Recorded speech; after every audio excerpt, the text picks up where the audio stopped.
네, 하나님의 말씀은 사무엘상 2장 3절입니다.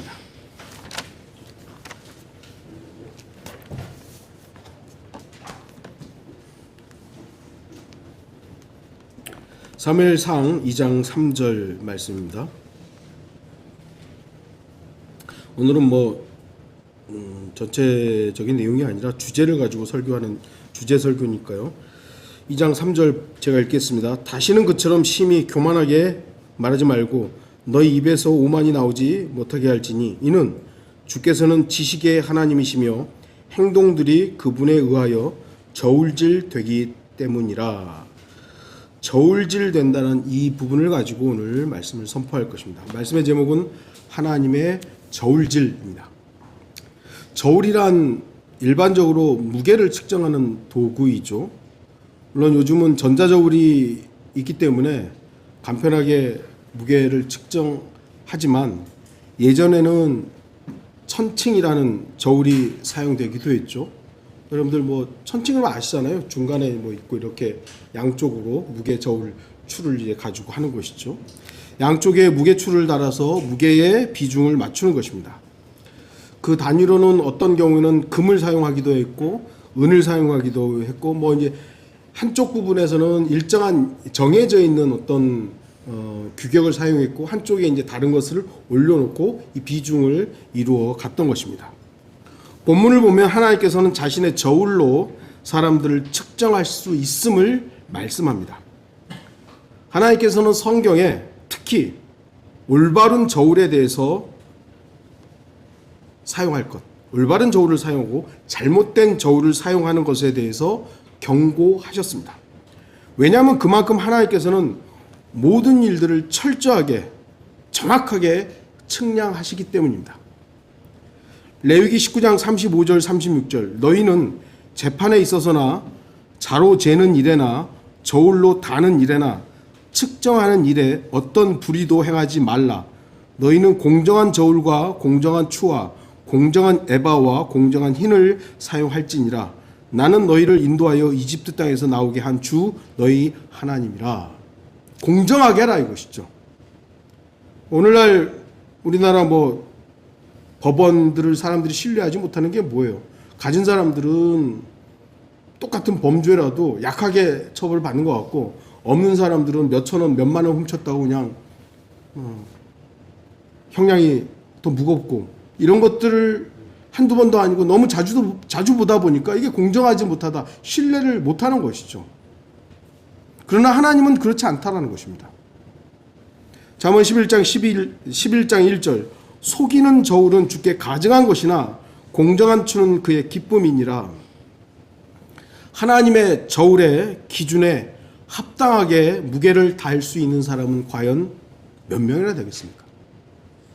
하나님의 기준에 딱 저울을 나라는 사람을 딱 올려놨을 때 이 비중을 이룰 수 있는 사람 몇이나 되겠습니까? 욥은 자신 있게 외쳤습니다. 나를 공정한 저울에 달아서 하나님께서 나의 완전함을 아시게 되기를 원하노라. 나는 하나님 앞에서 온전한 삶을 살았다라고 자신 있게 말했던 사람입니다. 그러나 과연 욥처럼 자신의 온전함을 주님 앞에서 말할 수 있는 사람이 누가 있겠습니까? 그 누구도 하나님의 저울에 합당한 무게의 경중을 이룰 수 없습니다. 왜냐하면 모든 사람이 죄인이며 허물과 죄들 가운데서 죽었기 때문입니다. 하나님의 기준을 충족시킬 수 있는 사람은 존재하지 않습니다.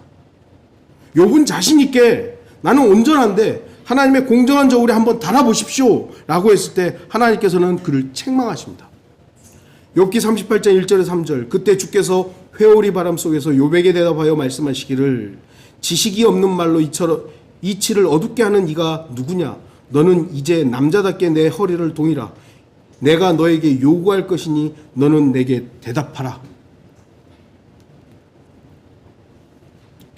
만일 누군가가 자신의 의, 선행, 지식, 학문, 지혜, 종교심, 열정, 옳음으로 주님의 저울에 측정된다면 아무도 그 무게의 경중을 이룰 수 없을 것입니다.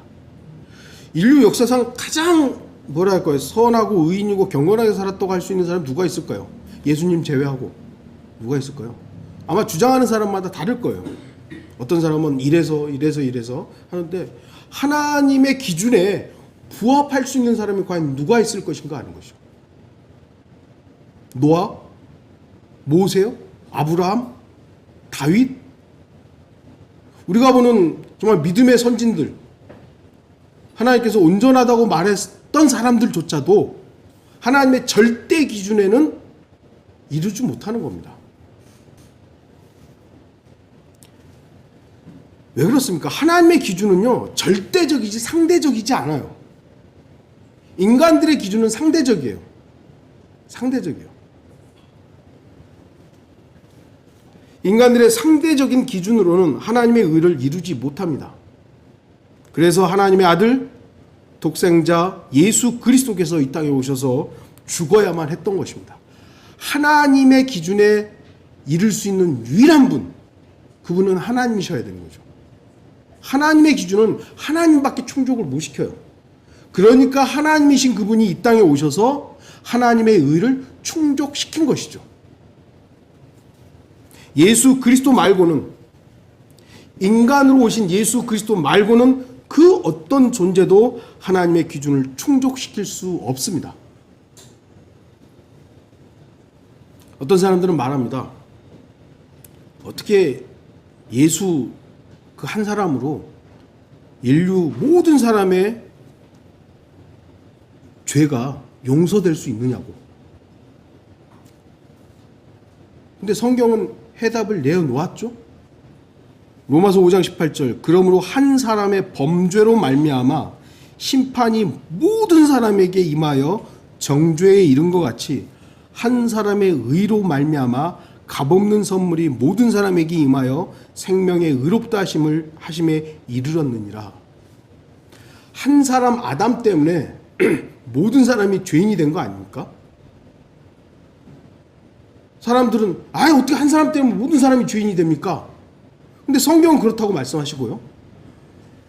한 사람이신 예수 그리스도로 모든 사람이 의인이 된다. 어떻게 그게 가능합니까? 하나님의 관점에서는 그게 가능한 게 된 것이죠.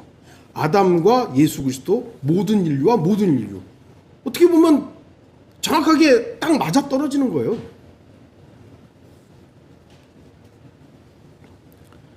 아담의 범죄가 전 인류에게 사망을 유전시켰듯이 한 사람 주 예수 그리스도의 순종으로 전 인류가 구원에 이르게 되는 길을 제시하게 된 것입니다. 아까도 제가 기도 시간에 잠깐 말씀드렸습니다만 구원은 이미 완성되어 있어요. 그걸 믿느냐 안 믿느냐의 문제일 뿐이에요. 어떤 의로운 삶과 구원을 받는 것은 다른 문제입니다. 구원은 이루어진 걸 그냥 내가 받아들이는 거예요. 그 받아들임이 하나님께서는 의롭게 나를 인쳐주시는 거죠. 그러면 의롭게 인쳐졌으니까 이제 의롭게 살아가는 것이죠. 의롭게 되기 위해서 살아가는 것은 종교성이에요. 모든 종교는 그렇게 살라고 말을 하는 것이지만 성경은 하나님께서 이미 완성해놨으니까 그냥 믿으라고. 근데 그걸 안 하는 거예요. 뭐라고 이유도 많고 자신의 그 어떤 노력, 선행, 종교심으로도 자신의 죄의 문제를 해결할 수 없다라는 것을 인정해야 되는 거거든요. 아무리 새벽 기도를 한 번도 안 빠지고 나왔더라도, 예배를 단 한 번도 안 빠지고 다 참석했더라도, 설교를 많이 하고 다른 사람들에게 다 복음을 전해서 다른 사람을 구원했을지 모르지만 자기 죄는 단 하나도 스스로 해결하지 못해요. 그걸 알아야 되는 건데 자꾸 그거를 종교성으로 메꾸라고 하는 것이죠. 그게 바로 마귀적인 일들인 겁니다. 우리는 알아야 됩니다. 그리고 여러분들은 다른 사람에게도 알려줘야 됩니다. 너 스스로의 어떤 행위로 당신의 죄를 단 하나도 해결할 수 없다고. 당신의 죄를 해결할 수 있는 유일한 것은 당신의 죄를 해결하신 예수 그리스도를 믿는 거라고.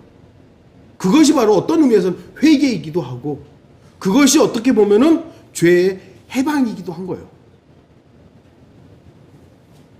여러분 죄 회개를 해서 눈물 펑펑 흘리고 24시간 내내 울면서 회개 기도를 했다고 해서 죄가 해결됩니까? 나는 카타르시스로 나는 해결된 것처럼 느낄 수는 있겠지만 그런다고 죄가 해결되지 않아요. 죄의 해결은 오로지 십자가로 가야 되는 겁니다. 오로지 그 십자가에서 피 흘려 죽으신 예수 그리스도를 바라봐야만 죄는 해결되는 거예요. 그걸 못하게 하는 모든 종교는 여러분들이 거절하셔야 되는 거예요. 전부 다 이단이라고. 하나님의 저울질에서는 우리의 그 어떤 의도 티끌이고 헛것입니다. 걸레라고까지 얘기하잖아요. 시편 62편 9절 진실로 낮은 자들도 헛것이요 높은 자들도 거짓이니 그들을 저울에 달면 모두 합쳐도 헛것보다 가볍도다. 인간은요 하나님의 저울에 딱 올려놓으면 팅! 팅! 하고 올라갈 수밖에 없어요. 너무 가벼워가지고. 이사야 40장 15절 보라 민족들은 통 속에 한 방울 물 같고 또 저울에 작은 티끌같이 여겨지느니라. 이 먼지 같은 사람들을 하나님이 사랑하셨다는 것에 대해서 우리는 정말 감사해야 합니다. 그래서 우리는 모여서 찬양하고 예배하는 것이죠. 하나님의 그 기준을 통과할 수 있는 유일한 것은 우리의 의가 아닙니다. 예수 그리스도. 하나님과 비등하게 될 수 있는 유일한 분은 예수 그리스도시잖아요. 동등하신 분이니까. 그런데 그 예수 그리스도께서 동등하게 되는 걸 탈출하 생각하지 않고 이 땅에 그냥 내려오셔서 인간의 육신을 입으셨던 것 뿐이죠. 그래서 하나님의 비중을 이룰 수 있는 유일한 존재는 하나님이신 예수 그리스도입니다. 우리가 예수 그리스도를 하나님의 저울에 내가 아닌 하나님의 저울에 예수 그리스도를 올려놓으면 그 어떻게 보면은 무게중심은 딱 맞을 겁니다. 주 예수 그리스도를 믿고 신뢰하지 않는 그 어떤 것도 하나님의 저울에서는 그 가치가 무의미합니다. 예수 그리스도께서 함께 하셔야만 하나님의 저울은 반응합니다. 구원받은 그리스도인도 마찬가지죠. 우리의 삶은 주님의 절대 기준에 미치지 못합니다. 하나님께서는 저와 여러분들에게 거룩하심을 요구하시죠. 내가 거룩하니 너희도 거룩하라. 예, 우리는 거룩해야 됩니다. 그런데 얼만큼 해야 하나님의 기준인 그 거룩함에 이를 수 있을까요? 저 교황처럼 살아야 됩니까? 아니면 우리나라에서 가장 거룩하게 보였던 한경직 목사처럼 살아야 됩니까? 어떻게 살아야 그 하나님이 요구하시는 그 거룩함에 우리가 이룰 수 있을까요? 여러분 노력하세요? 제발 노력하지 마세요. 우리가 거룩해지는 건 유일하신 거룩하신 예수 그리스도를 붙잡는 겁니다. 그분만이 거룩하신 분이에요. 내가 물론 우리의 삶을 엉망으로 살라는 얘기는 아니지만 내가 죄 한 번도 안 짓는다고 해서 여러분 거룩해지는 겁니까? 예, 다른 사람에게 내 모든 걸 다 팔아 다 주고 정말 사랑을 다 실천하고 산다고 해서 우리가 거룩해지는 겁니까? 그렇지 않습니다. 예수 그리스도죠. 어떤 그리스도인도 하나님의 절대 거룩함에 이를 수 없습니다. 어떤 그리스도인도. 심지어 사도 바울도 그 거룩함에 이를 수 없어요. 그렇기 때문에 우리는 매 순간 완전하시고 거룩하신 주 예수 그리스도를 의뢰하는 겁니다. 붙잡는 거예요. 내가 거룩해질 수 있는 유일한 게 예수 그리스도밖에 없잖아요.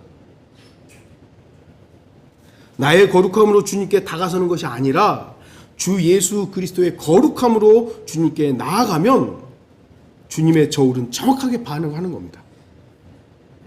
내 거룩함으로 나가봐야 하나님께서 가당치나 하겠습니까? 성경은 두 가지 저울을 말씀하죠. 속이는 저울과 정직한 저울입니다. 인간의 저울은 그때그때 달라요. 그때그때 달라요.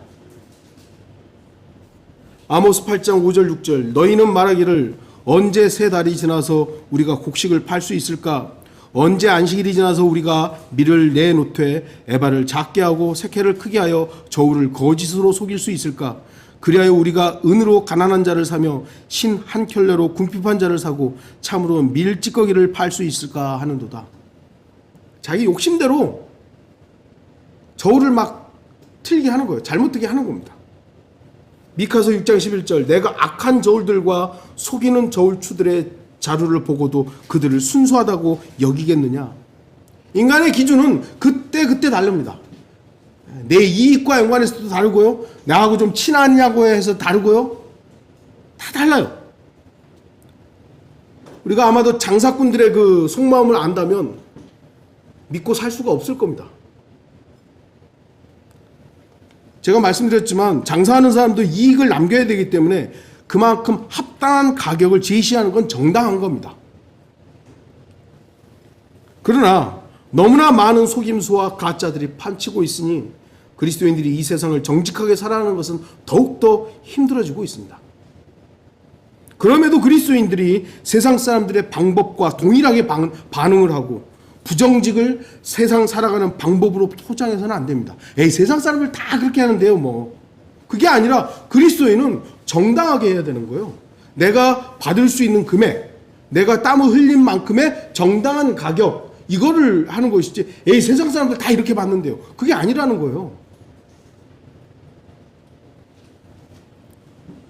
사람들의 저울은 부정직할 뿐만 아니라 자기들의 기준에 맞춰서 제각기 다 다릅니다. 다들 자신의 기준에 맞춰서 측량하고 말하고 생각하고 결정합니다. 자기가 옳은 대로 보는 것이죠. 자기가 옳은 대로 보는 거예요. 나는 저 사람이 분명히 사기꾼 같은데? 아니래요. 정말 제일 정직한 사람이래요. 뭐 그런 경우가 한두 번인가요? 뭐 너무 많죠. 다들 자기 기준으로, 자기가 좀 부족한 것 같으면 옆에 있는 어떤 뭐 교사가 되었든 뭐 어떤 경우는 목사가 되었든 다 물어보는 거예요. 그런데 그 목사나 교사도 다 부정확한 건 다 마찬가지입니다. 그래서 우리가 기억해야 될 건 사람을 신뢰하면 덫에 걸리는 겁니다. 우리가 신뢰해야 될 것은 하나님이시죠. 물론 그리스도 안에서의 성도들을 서로 신뢰하고 서로 대하고 이런 것들은 필요하고 그리스도 안에서의 합당한 일입니다. 그러나 절대 신뢰는 하나님이시 사람이 아닌 거예요. 사람이 아니에요. 하나님의 방법, 하나님의 명령, 하나님의 법칙과는 상관없이 자신들의 저울이 우세한 시대입니다.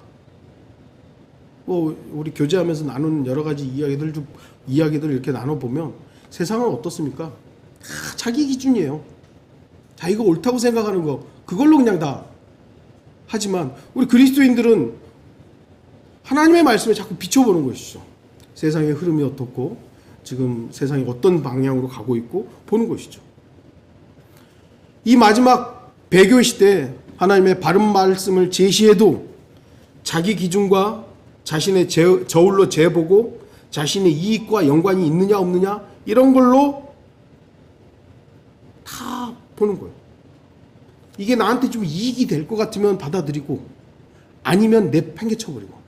하나님의 말씀도 그런 지금 위치에 있는 것이죠. 이익을 경건이라 생각하고 자신의 배를 하나님으로 믿는 사람들이 너무나 많습니다. 하나님께서는 그러한 자들을 하나님의 정확한 저울로 저울질 하실 것입니다. 이는 주께서 지식의 하나님이시며 행동들이 그분에 의해서 저울질 되기 때문이라. 우리 자신도 우리 행동들이 하나님의 저울질의 대상이 된다는 것을 기억해야 됩니다. 하나님의 법칙은 심는 대로 거둔다는 것입니다. 저와 여러분이 주님께 자신의 주권을 내어드린 만큼 하나님의 저울은 반응을 하는 겁니다. 내가 하고 싶은 대로 다 살았어요.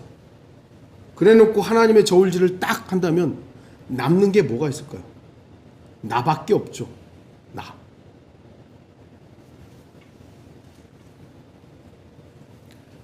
하나님께는 분명히 저울이 있고 세상에서도 저울이 있듯이 그리스도인에게도 저울이 필요합니다. 그러나 그리스도인의 저울은 세상 저울과 달라야 합니다. 물론 그렇다고 해서 하나님의 저울과 내가 어떤 측정하는 저울이 동일하다고 할 수는 없습니다. 그렇다고 해서 하나님의 저울과 내 저울이 동일하지 않으니까 완전히 달라야 할 것도 아닌 것이죠. 그리스도인에게는 하나님의 영감으로 기록하시고 섭리로 보존하신 성경이 정확한 측정자와 저울로 사용되어야 됩니다. 하나님의 말씀이 기준이 되어야 됩니다. 우리는 하나님이 아니기 때문에 모든 면에서 완벽하게 측정하고 잴 수가 없습니다.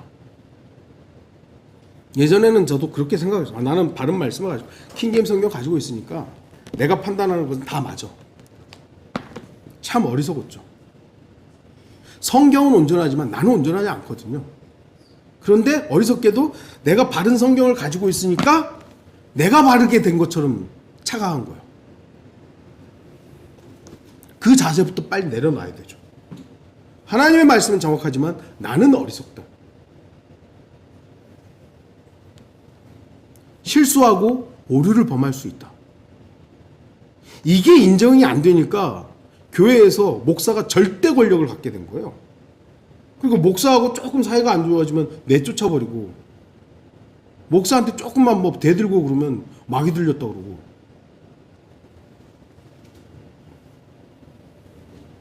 우리가 하나님의 바른 말씀을 절대적인 잣대로 사용하는 한 그 실수는 좀 최소화될 수는 있을 겁니다.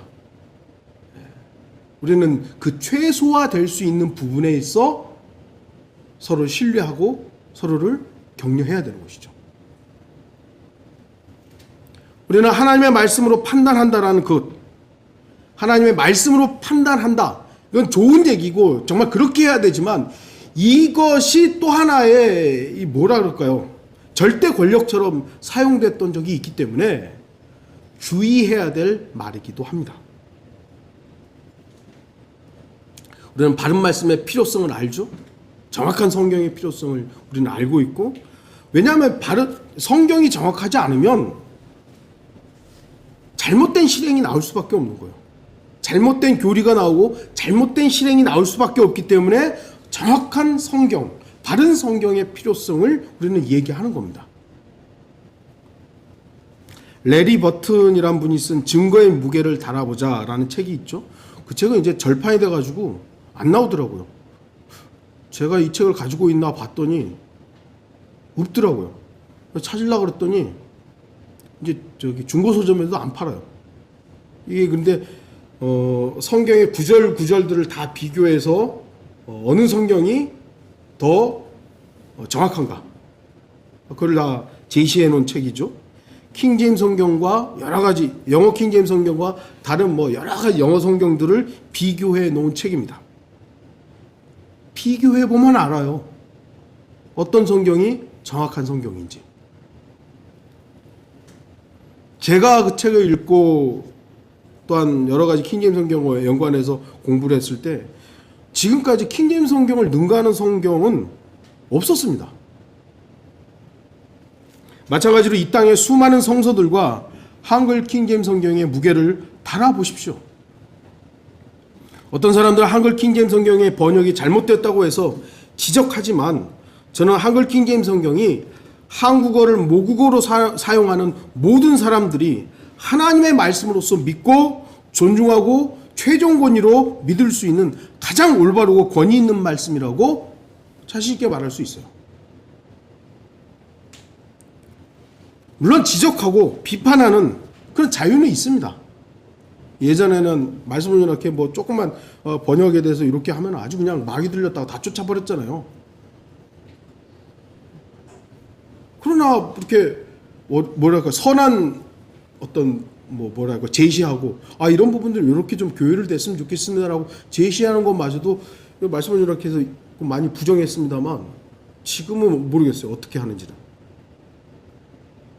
어쨌든 한글 킹제임스 성경의 번역에 대해서 지금도 뭐가 어쩌다 저쩌다 살펴보잖아요. 저도 그런 거 관심이 있으니까 다 이렇게 공격하는 부분들에 대해서 봐요.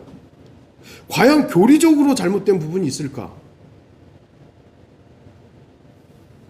그러니까 번역을 통해서 좀 뭐랄까 우리에게 조금 더 확실하게 어떤 의미를 전달해야 되는 그런 부분에서의 뭐 아쉬움은 있을지도 모르겠습니다만 교리적인 잘못들, 번역이 엉망이다 이런 건 없어요. 그분들이 그렇게 주장하는 거죠. 그러니까 그분들이 한글 킹제임스 성경이 교리적으로 잘못됐다 보니까 그거는 어떻게 그 부분을 어떤 식으로 목적으로 할 것인가 주격으로 할 것인가 이런 거의 차이점이지 그게 교리적으로 잘못된 건 아니에요.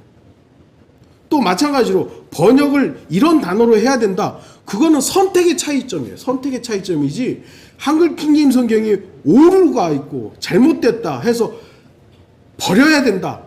이건 아닌 거예요. 그분들이 뭐 말하는 그 성경이 온전하다면 뭐 온전하면 놔둬야 될 거 아니에요. 근데 그것도 계속 교회를 본단 말이에요. 그거 어떻게 할 거예요, 그거는? 본인들이 흠정의 표준력도 나온 지 몇 달 만에 또 교율판이 나왔죠? 또 나온대요. 아니, 한글 킹제임스 성경 그렇게 공격해가지고 온전하다고 딱 나왔으면 그걸로 끝나야 될 거 아니에요. 근데 그것도 또 바꾼다면 그거 온전하지 않다는 얘기잖아요.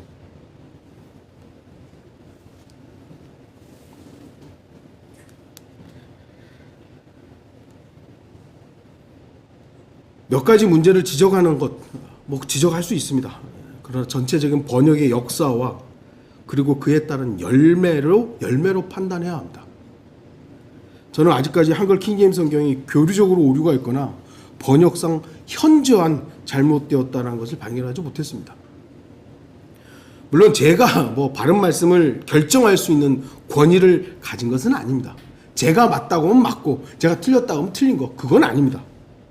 그럼에도 한글 킹제임스 성경은 바른 성경에 이 땅에 한국이란 나라에 바른 성경의 역사에 있어서 가장 큰 비중을 차지하고 있다는 사실은 한글 킹제임스 성경을 공격하는 사람들도 인정할 수밖에 없는 거예요.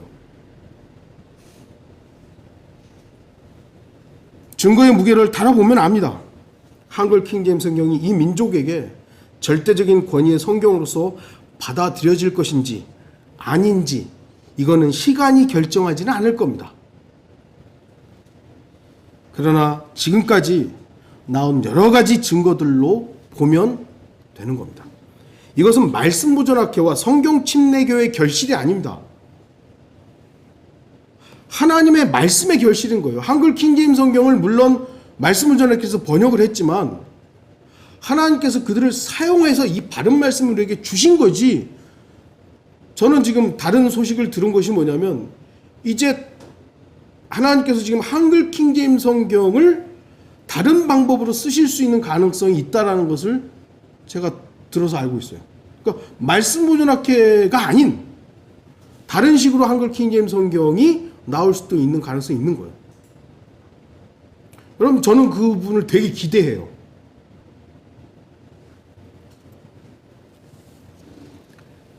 다시 말씀드리지만 한글 킹제임스 성경이라는 하나님의 말씀으로서 나온 이 성경을 말씀 보존학회가 출판을 했지만 그들의 결실로서 마치 그러니까 한글 킹제임스 성경을 공격하는 분들의 여러 가지 주장이 있습니다. 결국 이송호 목사 말씀 보존학회가 싫어서 한글 킹제임스 성경을 버리는 거거든요. 아, 말씀 보존학회 이송호 목사 더 이상 안 쓴다.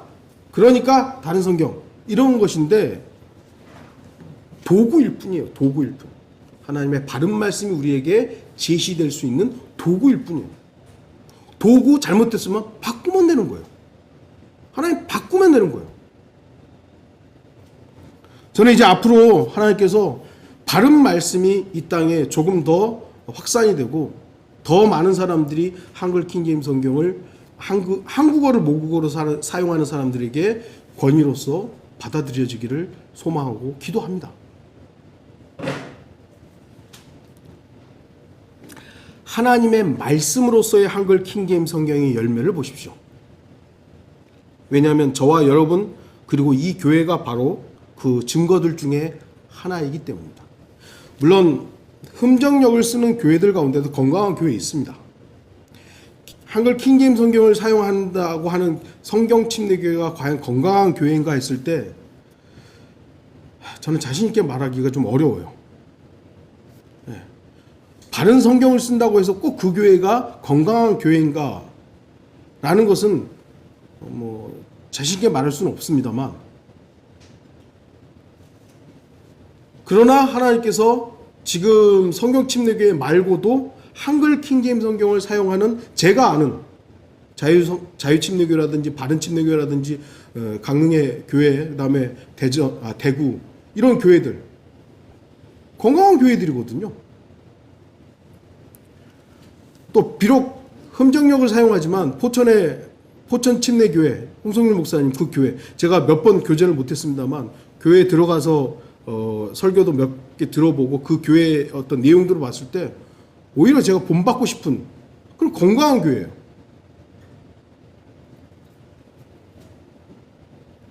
베들교회는 결국 큰 교회가 아닙니다. 수많은 사람들이 모인 교회도 아닙니다. 완벽한 교회는 더더욱 아닙니다. 하지만 저는 우리 베들교회가 어떤 교회보다 건강하고 서로를 섬기기를 기뻐하는 교회라는 것을 주님 안에서 자랑합니다.